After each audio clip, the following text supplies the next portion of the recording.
Estamos en 1999 en los Estados Unidos de Norteamérica, en Kansas, y como parte de un trabajo escolar para el National History Day, la maestra les pide a los alumnos que hagan un proyecto acerca de una persona destacada.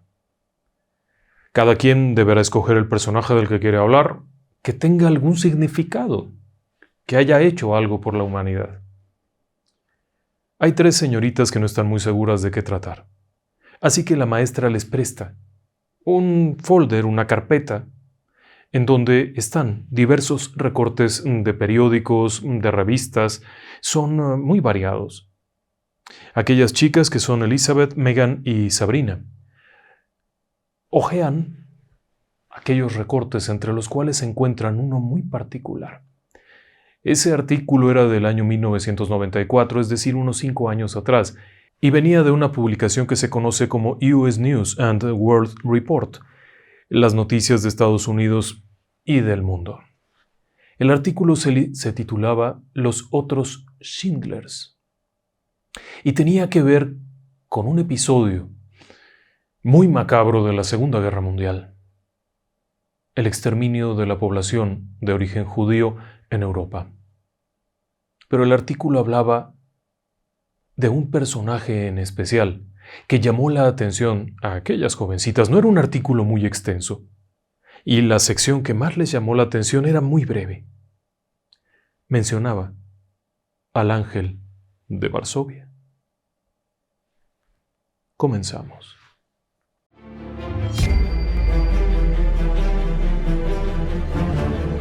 Relatos del lado oscuro. Fantasmas. Seres extraños. Sucesos inexplicables. Perversidad humana. Historias que otras mentes prefieren ignorar.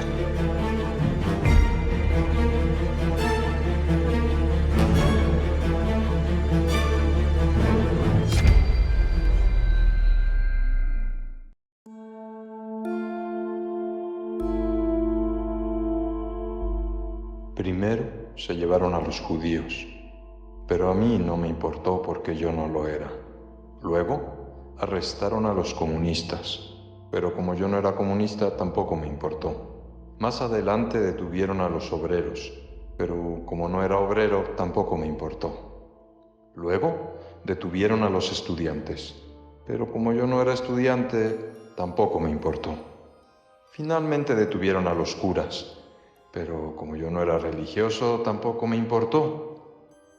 Ahora me llevan a mí, pero ya es tarde.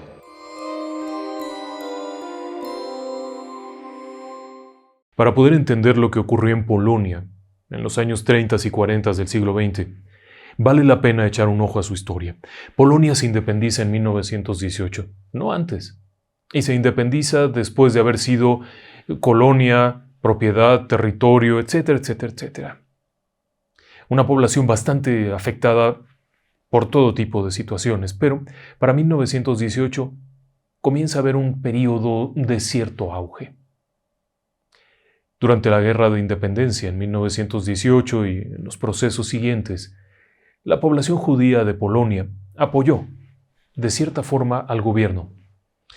Esto les generó ciertas comodidades, puesto que históricamente el pueblo judío había sido bastante segregado, vamos a decirlo de esa forma.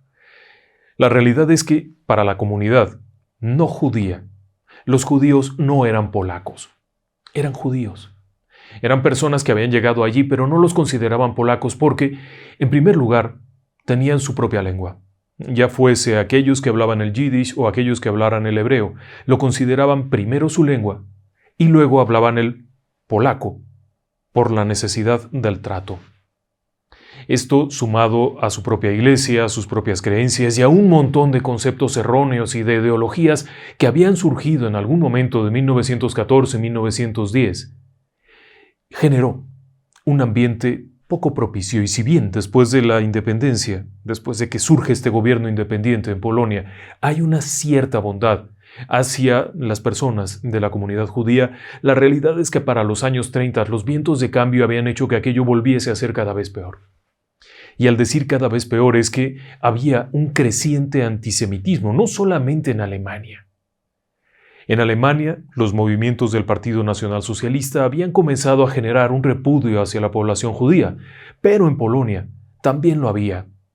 Y así, para 1935 la situación se volvió muy incómoda, porque, en ciertos puntos, los sindicatos, por ejemplo, de abogados, no permitieron el ejercicio profesional de abogados judíos. En la Asociación de Médicos había ciertamente el interés de no recibir médicos judíos. En las universidades hubo severos boicots para no recibir estudiantes de filiación judía. Aquello fue creciendo. Y si bien no había como tal una persecución ni un encarcelamiento, sí había violencia. En poco tiempo hubo ataques contra la comunidad judía, por ejemplo en comercios. Ataques directos contra ciertos comercios que pertenecían a la comunidad judía.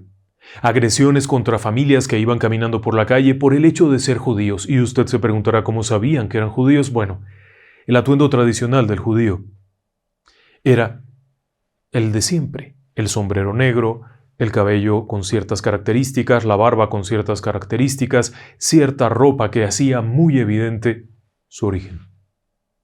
Por lo tanto, era relativamente fácil identificarlos y atacarlos. Esta situación se vuelve caótica cuando en 1939 Polonia es invadido por dos lados. El 1 de septiembre, los alemanes, ya totalmente al mando de Adolfo Hitler, invaden Polonia. Y por otro lado, la Unión Soviética invadiría el 17 de septiembre. Por el otro lado, no hay mucho que hacer. Alemania y la Unión Soviética habían firmado un convenio de no agresión, el famoso pacto Molotov-Ribbentrop, por lo cual eran aliados. Aunque usted no lo crea, Stalin y Hitler eran aliados e invaden Polonia. Los soviéticos dicen que es para proteger Ucrania y Bielorrusia. Los alemanes dicen que es para proteger a los polacos. Cada quien inventa sus propias historias. La realidad es que hay un proyecto, y este proyecto es sacar a la comunidad judía de Polonia, llevarla a alguna otra parte, no saben dónde, llevar ciudadanos alemanes y recuperar territorios que en otro tiempo habían sido ocupados por familias alemanas. Eran territorios muy productivos. La invasión resulta ser muy violenta. El ejército polaco ofrece una resistencia muy fuerte, pero es obvio que no tienen ni la capacidad técnica ni la capacidad humana y son arrollados. Dos frentes brutales terminan con el ejército. Y muy pronto, la capital es tomada. Y entonces vienen los tiempos difíciles, los tiempos peores, porque poco después surge la necesidad por parte del gobierno puesto por los alemanes de reunir a toda la población judía en un solo lugar. Y la necesidad deriva de las órdenes directas. Y esto lleva a formar el famoso gueto de Varsovia.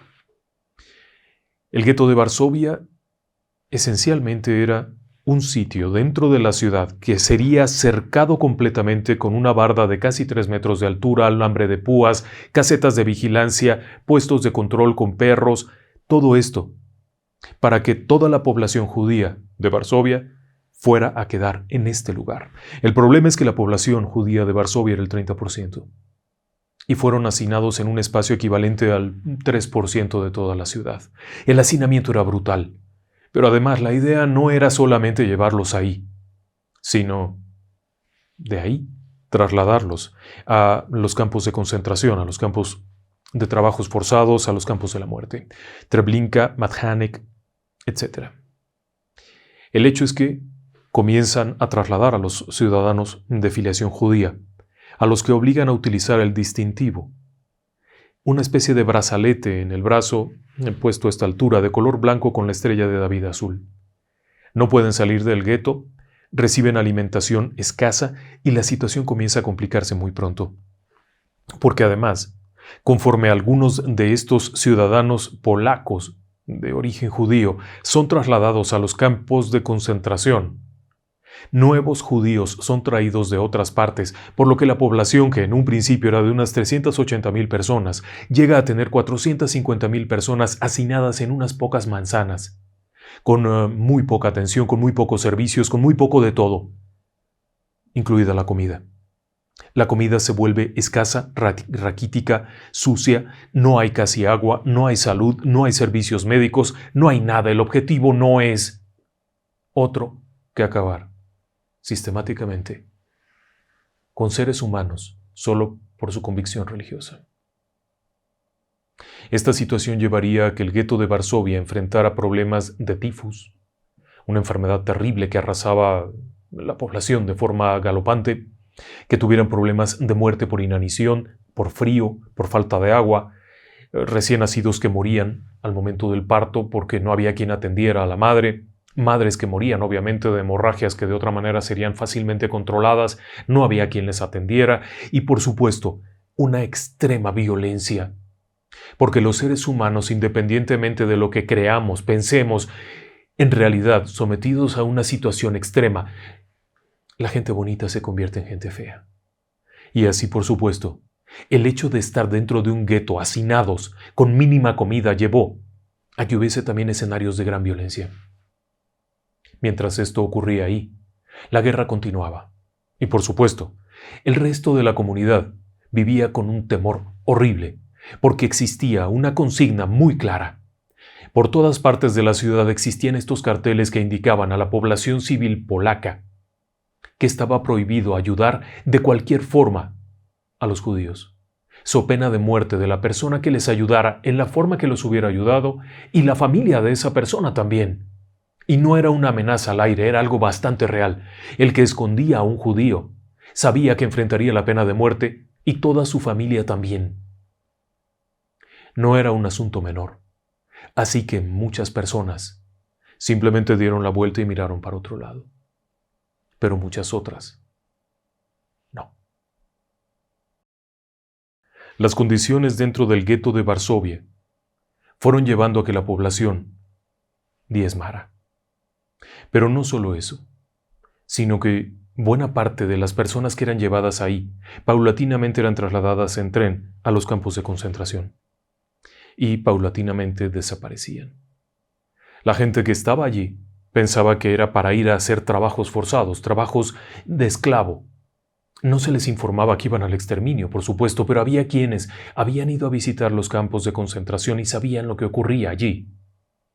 Pero dentro del gueto no quedaba claro, por lo que muchos opinaron que un levantamiento sería una pésima idea, porque ocasionaría que los alemanes encolerizados atacaran y diezmaran a estos o acabaran con todos, por lo que hubo una reticencia al levantamiento armado.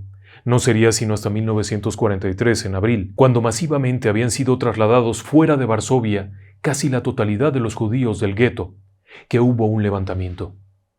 Cuando quedaban unos 90.000 seres humanos ahí dentro, 750 jóvenes partisanos judíos se levantaron en armas dentro del gueto, pistolas, algún rifle por ahí, alguna bomba molotov. El hecho es que hubo un levantamiento, lo cual generó que el propio ejército alemán interviniera. No hubo resultados, por lo que entonces intervino la SS y comenzaron sistemáticamente a quemar edificio por edificio, uno por uno, quemándolos para que no hubiera dónde esconderse. Después fueron llegando a los búnkers que habían sido improvisados en los sistemas de drenaje, en los sótanos, y fueron quemándolos. Al final del día fueron capturadas unas 50.000 personas. Los demás murieron. Hubo algunos que pudieron escapar y se unieron a las guerrillas polacas. Sí, fuera de Varsovia, en los bosques, en las montañas, había personas que no estaban de acuerdo en esto y que se opusieron y formaron movimientos de resistencia.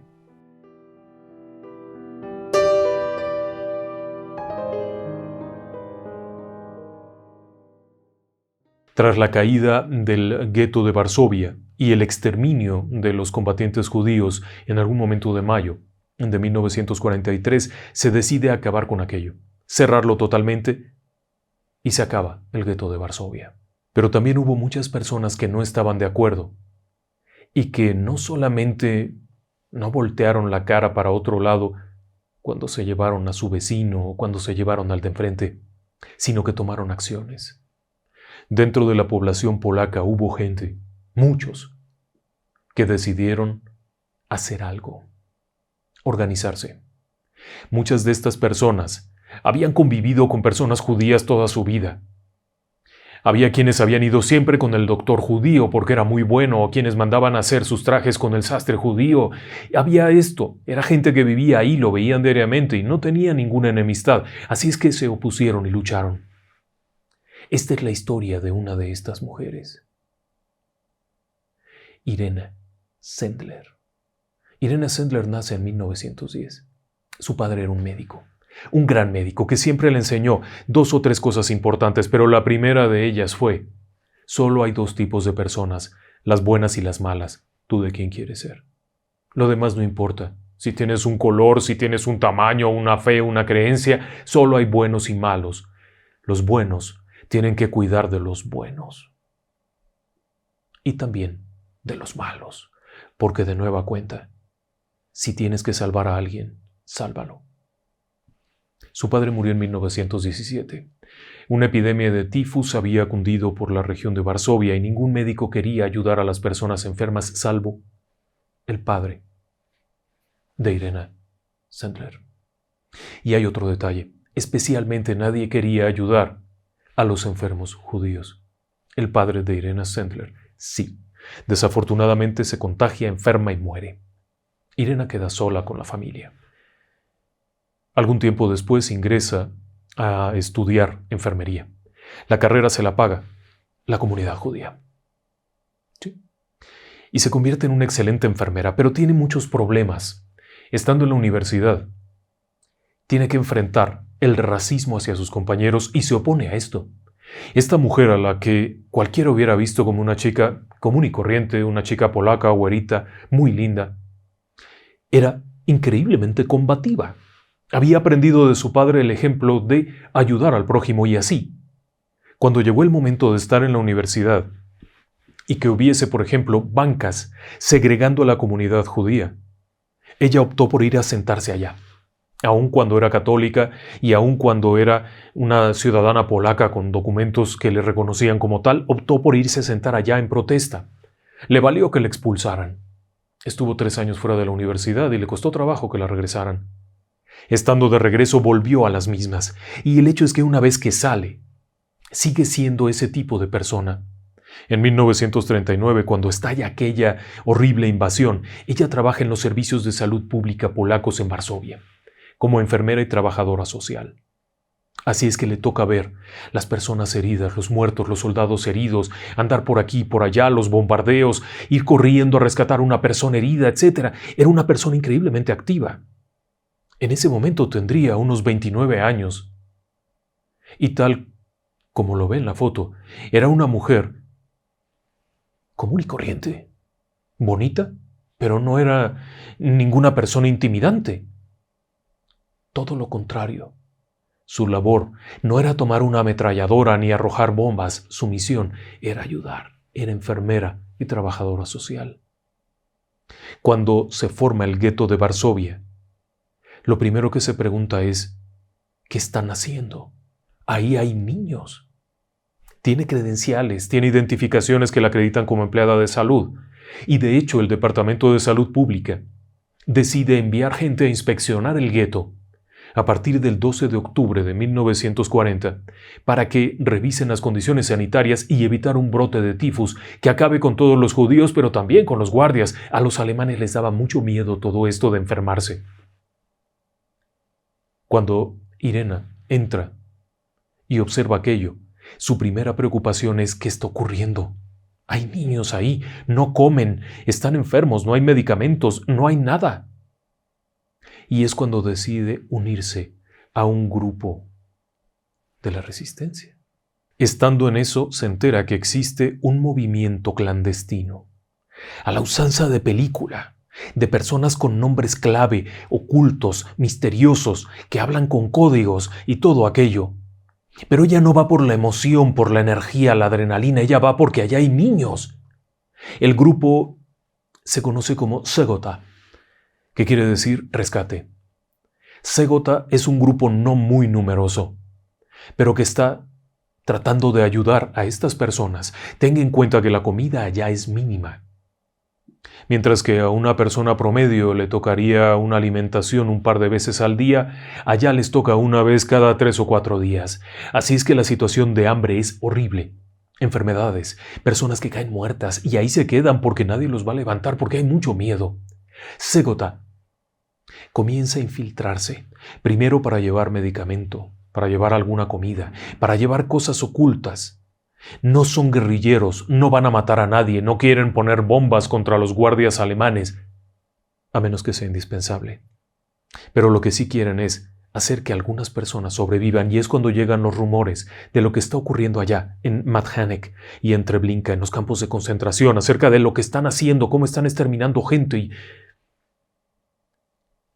Irena Sendler lo que entiende es: no puedo rescatar a todos, pero a los niños. Y entonces se vuelve la jefa del buró de niños del Segota. Son 10 personas, ella y otras 9. Hay otra chica, hay un hombre que hace arreglos, hay un hombre que hace trabajos de construcción, hay un hombre que hace cosas de no sé dónde, y hay toda una red de religiosos y religiosas. No lo sabía. Bueno, le platico esto. Cuando surge todo esto y comienzan a contactar aquí y allá, un buen día alguien les dice: oye, hay unas monjas en donde podríamos llevar niños, pero ellas no reciben niños judíos. No importa, aceptan a los niños, hay que hacer algunos arreglos. Y otro habla con un sacerdote que le dice que conoce 2 o 3 familias que podrían recibir niños y decir que son de ellos y son de plena confianza. Lo harán bajo confesión. Y empiezan a trabajar. Irena Sendler adopta el nombre de batalla Yolanta. Ese sería su nombre en código, Yolanta. Y su trabajo, rescatar niños. Así como se lo estoy diciendo. No solamente era ir a curarles la heridita, darles una pastillita, era llevárselos, porque no había tiempo, entienda algo, no había tiempo, se los estaban llevando y no les importaba si eran hombres, mujeres, niños, lo que fuera, y no me importa si usted no cree en eso. Está documentado que existió. Se los llevaron. Sistemáticamente. Miles de ellos cada día. No había tiempo de tomarse las cosas con calma. Así que Yolanta entraba con su uniforme de enfermera, saludando a los guardias alemanes, mostrando su kit de identidad. Le dejaban pasar, y entonces venía la labor. Primero había que convencer a los padres. Y eso era difícil. Convencer a un padre de que entregue a su hijo pequeño de apenas unos meses es muy difícil. Pero además moverse en medio de este complejo, en donde hay muchísimas personas enfermas, hambrientas, y hay una enorme depredación. Sí, depredación. El hambre, la angustia, el dolor, el miedo hace que las personas hagan cosas muy feas. Ella opta por una solución completamente salomónica. Una vez que cruza la puerta y da la vuelta a la esquina, se cambia y se viste como si fuera una de ellos, con su disfraz, como si fuera una persona de origen judío. Y es así como toca puertas. Me dicen que aquí hay un niño pequeño. Sí, puedo ayudarles. Puedo sacarlo del gueto y darle vida. No puedo comprometerme, no puedo asegurarles el éxito, no puedo asegurarles nada más que si se queda aquí, morirá. Algunas personas aceptaron, otras se quedaron pensándolo mucho tiempo, y mucho tiempo era una noche, a veces 2, y cuando volvía Irena a buscarlos, ya no estaban. Los habían llevado al campo para nunca volver. Y entonces, aquellos que aceptaban, venía el problema de cómo sacarlos. ¿Cómo sacas a un niño de un lugar donde hay un montón de guardias en cada puerta, en donde tienen protecciones, rejas, perros? Y entonces llegó el ingenio de aquellas personas que a riesgo de sí mismos y de sus propias familias iban a salvar a estas criaturas. Irena era la encargada de organizar esto. Y así, por ejemplo, un buen día, pasaba a la puerta diciendo: hay un problema con el agua, se está tirando agua. Traigo al plomero. Está bien. Pasaba el plomero y llegando allá, En su caja de herramienta, en una caja de lámina común y corriente, metía a un recién nacido. Envueltito, otra amiga que era enfermera le daba 2 gotitas o 3 para dormirlo un poquito y que no hiciera ruido. Y allí, abajo de todo eso, lo escondían. Cuando el plomero salía iba diciendo: habían tapado una cañería, no sé qué pasa, esta gente estaba repleta, y hablaba de cosas asquerosas que les provocaban miedo al tifus a aquellos guardias. Y lo dejaban salir. Después vino lo del carro de ladrillos. Tenían otro amigo, que era como un albañil, algo así, y entonces entraba para llevarse ladrillos. Sí, ladrillos de las construcciones que había en el gueto. Iba demoliendo aquello y se iban llevando las cosas. Lo que no sabían los alemanes es que, previo a él, había entrado una enfermera o la propia Irena, que habían colocado a un niño de unos pocos meses dentro de una cajita de madera con agujeritos. Le habían envuelto bien y le habían dado sus gotitas para que no llorara. Y después lo habían cubierto todo de ladrillos, y entonces aquel tipo después de un rato salía jalando su carretita, con su caballito o lo que fuera que tenía para la carretita, diciendo adiós, adiós, adiós, y nadie lo molestaba porque nadie se iba a molestar en buscar entre todos esos ladrillos. Y luego estaba el otro truco. El truco del saco de papas. ¿Alguna vez ha revisado usted un saco de papas? Por supuesto que ellos tampoco. Y entonces, cuando entraban con los alimentos, entraban con sacos de papas. Y cuando estaban allá, repartían las papas y metían al bebé, y después colocaban más costalitos arriba. ¿Quién iba a revisar? Ya iban de salida. Lo habían tocado los judíos que estaban todos enfermos, o el truco de la caja mortuoria. Hubo un muerto, venimos por él, y traían un ataúd. Normalmente, en uno de estos ataúdes podían meter 2 o 3 niños que no fueran tan pequeños. Calladitos. Los ponían en la camioneta, en una especie de pequeño furgoncito que tenían, y los sacaban. ¿De qué murió? De tifus. ¡Uf! Nadie se acercaba. Y podían sacarlos. Y luego estaba el perro. El truco del perro era algo que se habían ingeniado de forma asombrosa. Cuando llegó Irena la primera vez le preguntaron por qué el perro. Y su respuesta fue: allá adentro se ponen muy locos. Allá adentro le quieren robar a uno todo, por eso traigo un perro para que me proteja. Buena idea. Sí, porque ahí cuando va uno caminando vienen y le quieren arrancar todo, ¿eh? Y aquellos hombres pensaron que tenía razón. Cuando viene de salida, lo que no saben es que el perro que va montado en la batea de este furgoncito arriba de unas cajas de madera y de unas cosas, está preparado para que haga el truco. Y al acercarse el soldado para revisar de qué se trata, el perro ladra. Y ladra con fiereza. Irena lo calla, le dice que tranquilo, que no pasa nada, y les repite la historia: es que necesito un animal así de bravo, vieran cómo se pone ahí dentro. No, le creemos. Y salía. O el paso de la iglesia. Muchos han criticado la ineptitud de la iglesia o la pasividad, pero en este caso fue diferente. Había una iglesia que tenía una parte dentro del gueto de Varsovia y una afuera del gueto. Oficialmente solo tenía una entrada, la entrada principal. Extraoficialmente se sabía que tenía una pequeña puerta que daba al gueto. Y que poca gente sabía realmente que estaba allí. El problema es: ¿cómo pasas por ahí? Obviamente hay cientos de guardias afuera. Obviamente los guardias están revisando quién sale, ni modo que salgas a mitad de la madrugada con un montón de niños. Y luego, si los detienen, ¿qué vas a hacer? Y entonces vino la operación de sacar niños por la iglesia. Era simple. En algún momento del día los niños se acercaban a la puerta, entraban a la iglesia, los cambiaban de ropa. Los vestían, los peinaban bonitos, los tenían por ahí escondidos, enseñándoles su nuevo nombre. Tenían que tener un nombre cristiano. Así es que ahora tú te llamas así, tú te llamas así.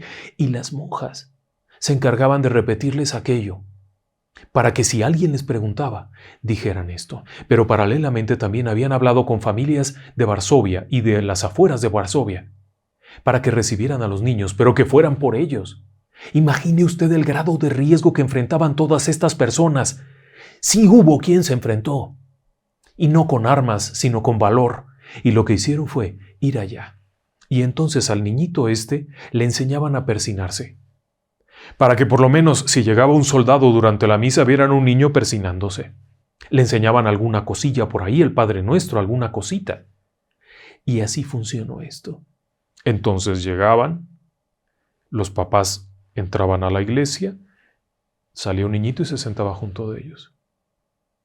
Cuando salían, si había algún guardia por ahí, les preguntaba el niño, ¿es mi nieto o es mi hijo? ¿Cómo te llamas? Pedrito. Ah, Pedrito. Persínate. Estaban preparados, los habían entrenado. Y así fue como se salvaban. Toda esta operación que le estoy describiendo era orquestada por Irena. Pero no solo era ella, también sus colaboradores y muchas otras personas participaban en esto. Después también estaba otra operación, en los viejos talleres del tranvía en las afueras.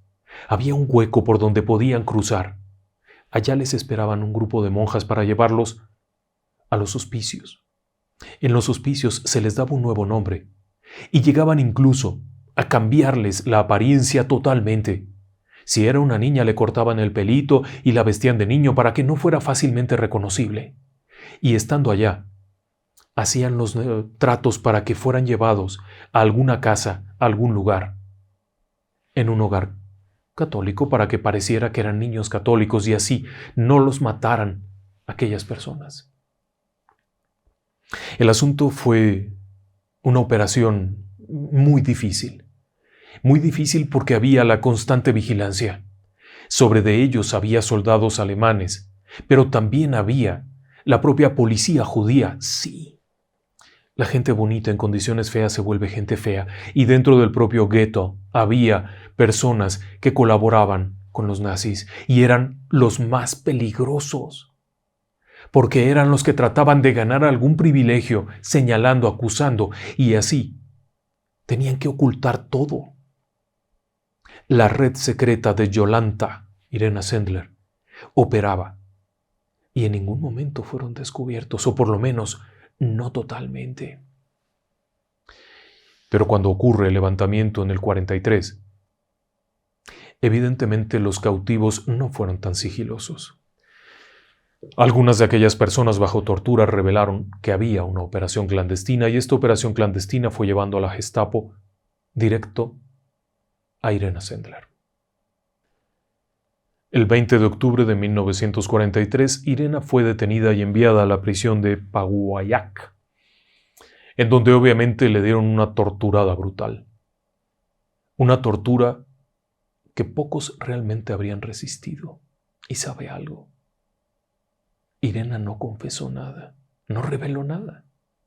Le rompieron músculos, huesos, lesiones terribles y no confesó nada, sosteniéndose en todo momento que ella solo era una enfermera que trabajaba en el gueto y de ahí no la sacaron. Las lesiones fueron muy graves, le lastimaron la espalda, la espina dorsal y finalmente cuando quedaron convencidos de que no sabía nada y que todo aquello era un invento, la mandaron fusilar.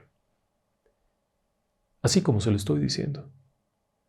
Una mañana, después de un interrogatorio, se da la orden de que al día siguiente la maten. No era nada elaborado. Fusilar no era poner un pelotón ni todo aquello. No, juntaban un grupo de personas y con una ametralladora los rociaban de balas para después pasar y buscar a ver quién estaba todavía con vida y rematarlo. Los cuerpos eran arrojados entonces en una fosa común y santo remedio. Pero esa misma tarde, Irena está tirada en el piso de una celda cuando entra un guardia. Le ordena que se levante. Como puede, se levanta porque además tiene un pie fracturado y lesiones por todas partes. Se levanta y comienza a renguear. Cuando llegan a la puerta le preguntan que a dónde lleva la prisionera y dice que a un interrogatorio adicional. La va llevando por un oscuro pasillo y de pronto a una puerta que da hacia el exterior a una zona donde hay nieve porque además es octubre, hay nieve, hace mucho frío. Irena Sendler escasamente lleva una especie de bata, una camisola. Sabe que es su último respiro. Sabe que la van a matar en ese momento. El guardia le ordena, corre. Ella se queda viéndolo un instante y el guardia toma el arma, corta cartucho y repite, corre. Ella comienza a correr. Bueno, a moverse un poco, hasta que cae en una especie de cañada cubierta de nieve en donde rueda y queda por allá tirada. Lo que no sabía ella es que Tras conocer que estaba presa, sus compañeros del Cegota habían reunido dinero que tenían escondido, porque la operación requería pagar cosas. Había donaciones, la gente les daba dinero para que compraran comida, para que pagaran medicinas, ropa. Había que gastar dinero y ese dinero se los dio la población polaca de Varsovia. Y entonces, con ese dinero fueron y se dice que sobornaron a un guardia. Es extraño, un guardia alemán nunca hubiera aceptado un soborno.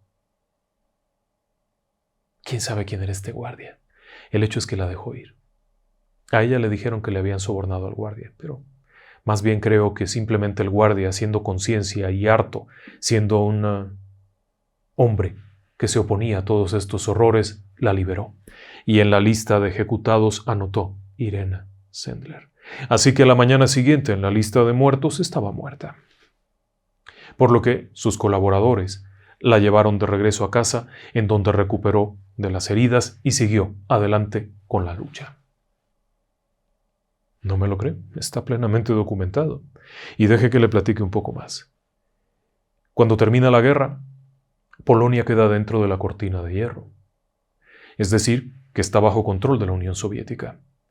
Y los miembros del Cegota fueron perseguidos, porque era un movimiento subversivo que además estaba afiliado al Partido Socialista, a ese que tanta guerra dio y que después se convirtió en líder Lech Walesa y todo aquello. E Irena Sendler era miembro de ese grupo, por lo que había un severísimo problema. Y muchos de ellos fueron perseguidos y jamás hablaban de esto. Nadie que hubiera pertenecido al Cegota lo decía. Así es que los esfuerzos heroicos de todas estas personas quedaron ocultos, en silencio. Nadie debería de saberlo. Nadie debería de hablar de esto, porque muchos miembros de estos movimientos fueron ejecutados aún después de la guerra. Irena Sendler entonces siguió con su vida como enfermera, como prestadora de servicio social, pero había un secreto. ¿Dónde estaban los niños? ¿Qué hicieron con ellos? Tan peligroso era entregarlos sin saber a quién, como haberlos dejado allá. Pero había ese secreto que no se le había dicho a nadie, y es que Irena había meticulosamente anotado cada niño que recogía. Anotaba su nombre israelita, su nombre judío completo, quiénes eran sus familiares, de qué familia había venido, en dónde lo había colocado y con qué nombre lo había colocado, para después doblar el papelito y guardarlo en frascos, cerrados, escondidos, atrás de su casa, abajo de un árbol. A pesar de las torturas de la Gestapo, nunca dijo eso. De lo contrario, habría puesto en peligro todas las personas que habían participado en la operación y todas las familias de esas personas. Irena Sendler sabía que su vida no valía nada en comparación con todas las vidas que se perderían si ella hablaba. Por eso aguantó el castigo, por eso aguantó el sufrimiento, por eso aguantó todo. Cuando ha pasado la guerra, ella se encarga de buscar a una persona, un hombre que trabajaba en la reunificación de familias después de la guerra, y le entrega los frascos. Este hombre se encarga de localizar a los niños y tratar de localizar familias. Trágicamente, la gran mayoría de las familias ya no existían. Pero muchos de ellos fueron enviados a Israel, en donde se convirtieron en ciudadanos israelitas, en donde llevaron vidas. Otros se quedaron en Polonia y formaron parte de la sociedad, se quedaron con las familias en las que estaban, dado que ya eran hijos de esas familias, pero sin perder su origen, sin saber quiénes habían sido. Se recuperó la memoria de cientos de personas. No hay una cifra exacta que se pueda dar, pero se estima que fueron alrededor de 2.500 niños los que salvó el Cegota a la cabeza de Irena Sendler. Y muchos de estos niños llevaron vidas normales después. Bueno, dentro de lo que cabe, después de los horrores vividos, llevaron una vida. Pero hay pequeños detalles por ahí. Por ejemplo, el hecho de que en uno de los casos en particular, La madre, cuando entrega a su bebita de 5 meses, le pone una cucharita. Era una cucharita de plata, una especie de regalo que se daba a los recién nacidos por parte de los abuelos, que tenía el nombre. Cuando entrega el bultito aquel de 5 meses a Irena Sendler, coloca la cucharita dentro. Irena Sendler guarda la cucharita y la coloca en el frasco con el nombre. Pasada la guerra, logra informar a esta criatura y la criatura la acompañaría durante muchos años. Su nombre era Elżbieta Fikowska. Elżbieta acompañaría a Irena Sendler, le daría un reconocimiento enorme y sin embargo era poco conocido el hecho, pero no del todo. En 1965 Irena Sendler fue reconocida por el pueblo israelita como justa entre las naciones. Un reconocimiento muy particular que otorga el pueblo judío a los no judíos que han dado algo al pueblo, algo valioso al pueblo, y el trabajo de Irena Sendler fue reconocido por el pueblo judío. Posteriormente, muchos años después, fue postulada para el Premio Nobel de la Paz, pero desafortunadamente ahí las tendencias políticas afectaron y el premio se le dio a Al Gore. Aunque ella misma dijo, yo no tengo ningún interés, yo no soy una heroína, yo no hice nada heroico, yo solamente hice lo que se espera de una buena persona hacia otra persona. Yo no merezco nada de esto, y no quiero que me entrevisten, y no quiero que me den reconocimientos, y no quiero nada. Había contraído matrimonio, tenía 2 hijos, una hija y un hijo, y llevaba una vida normal en Polonia, en la Polonia comunista, como cualquier persona común y corriente. Cuando se empieza el reconocimiento a ella le apenaba enormemente, pero cuando se entera del proyecto de aquellas chicas en los Estados Unidos le emociona mucho, al punto de que unos días antes de su propia muerte en el 2008, finalmente tuvo oportunidad de reunirse con aquellas jóvenes que ya no eran chicas, sino que ya eran unas jóvenes, y poderse tomar una foto y platicar un momento. La memoria de Irena Sendler, moriría en el 2008, perdón. La memoria de Irena Sendler nos lleva a reconocer una persona que cuando vio que se llevaron a su vecino, no se quedó sentada. Cuando vio que se llevaron al otro vecino, no se quedó sentada. Cuando vio que se llevaron a su amigo, no se quedó sentada. Y cuando vinieron por ella, los demás vecinos ayudaron a Irena. Habría que cambiar el viejo poema. Cuando se llevaron a los vecinos, yo salía por ellos. Ese sería el lema de Irena Sendler. Hay numerosas películas, numerosas obras, numerosos libros, mucha información. La realidad es que es un caso poco conocido, el Ángel de Varsovia. En el 94, cuando salió la película, salió en el 93 la película de La lista de Schindler, no sé si usted la recuerda, una película sobre el Holocausto, se comenzaron a destapar algunos casos de personas que en actitudes heroicas habían hecho cosas asombrosas por rescatar personas a las que ni siquiera conocían. En una clara muestra de por qué los seres humanos somos seres humanos y no otra cosa. Primero se llevaron a los judíos, pero a mí no me importó porque yo no lo era. Luego arrestaron a los comunistas, pero como yo no era comunista tampoco me importó. Más adelante detuvieron a los obreros, pero como no era obrero... Y bueno, después de platicar de esto ya con un ánimo diferente, les comento que en algún momento algunas personas del auditorio, a las que les agradecemos enviarnos comentarios y sugerencias, nos pidieron hablar de algo un poco más humano, algo diferente, algo que no fuera posesiones demoníacas, asesinos clavando cuchillos, degollados y cosas terribles. Y se nos ha ocurrido que esto vale la pena. Y como este caso aquí, hay otros casos igualmente memorables, no solamente en ese periodo de la Segunda Guerra Mundial, sino en muchas etapas de la historia, en las que las personas hicieron cosas asombrosas por otras personas a las que ni siquiera conocían. Vale la pena recordar que todavía existe un mundo en el que puede haber personas así. Así es que ahora, ¿qué le parece si mandamos saludos y felicitaciones? Comenzamos con una felicitación para Dominga Severino en República Dominicana.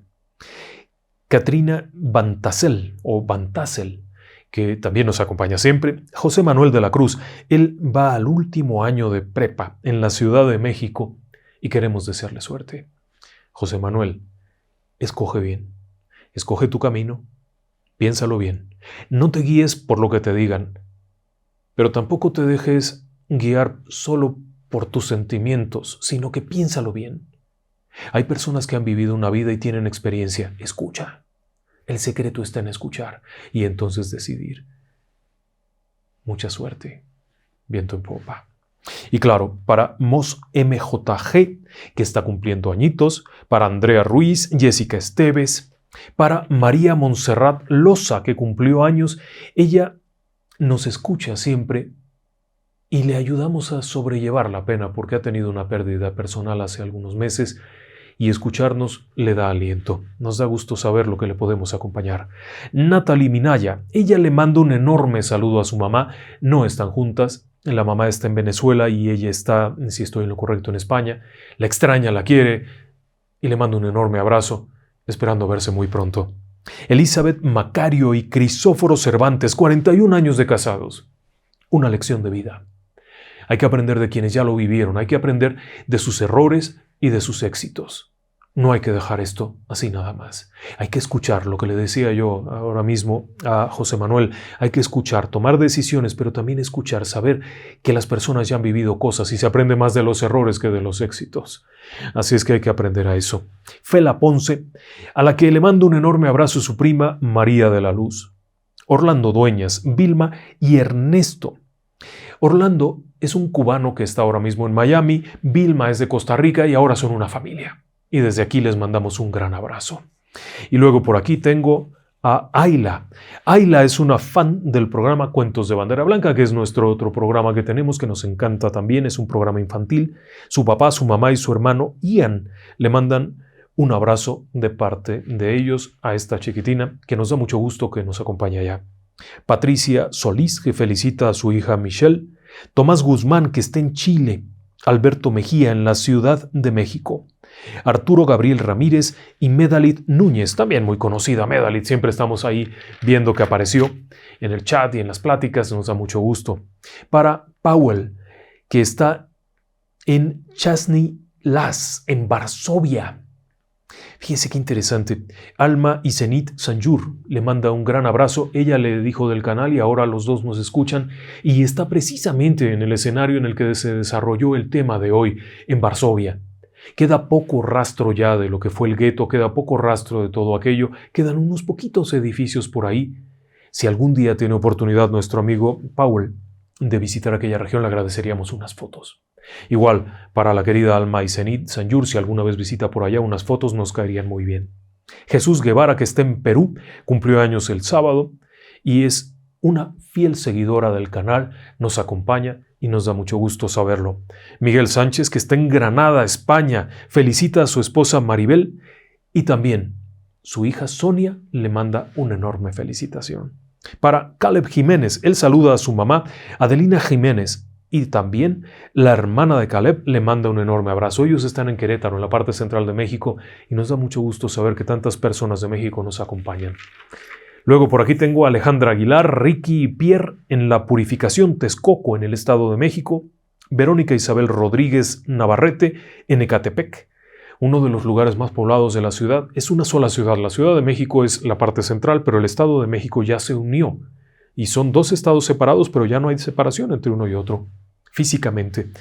Luego tengo por aquí a María Dolores Valdemar en Nezahualcóyotl, Eloísa Leiva en Nezahualcóyotl, Yadira López y Yasmín Paulina en La Paz, Estado de México, Ivonne Vázquez en Tultitlán, José Ángel Ortega desde Tlanepantla, Damián Aranda, que es un rescatista en León, Guanajuato. Le mandamos un abrazo a Daniel, muchas gracias. A Martín en la taquería Los Tarascos en Galicia, Jalisco.